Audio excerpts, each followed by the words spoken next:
Hi friends, అందరికీ good morning. Have a nice day. అందరు ఎలా ఉన్నారు? అందరు బాగున్నారా? అందరు బాగుండాలి, అందులో మేము ఉండాలని దేవుణ్ణి ఎల్లప్పుడూ కోరుకుంటాను.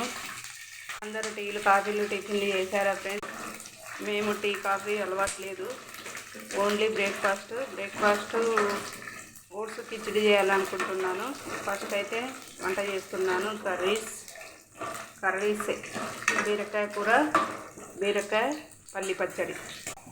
చూడండి, బీరకాయ టమాటా కర్రీ కట్ చేసి పెట్టి బీరకాయ టమాటా కర్రీ వండుతున్నా. మా పిల్లలకు బీరకాయ కూర నచ్చదట, కానీ బీరకాయ పల్లీలు వేసి పచ్చడి నూరాలట్టుగా. చూడండి, పల్లీలు పచ్చిమిర్చి అయితే వేపుతున్నా. పల్లీలు బీరకాయ పొట్టు కాదు, కానీ బీరకాయలే. పొట్టు బాగాలేకుంటే పడేసిన బీరకాయ ముక్కలు. వాళ్ళ కోసం అయితే బీరకాయ పల్లి పచ్చడి నూరుతున్నా. మీరేం చేస్తున్నారు ఫ్రెండ్స్ లంచ్లో? బాయ్ ఫ్రెండ్స్, మరో నెక్స్ట్ వీడియోలో కలుద్దాం. పట్ట వెళ్తున్నాయి పచ్చిమిర్చి. Bye bye.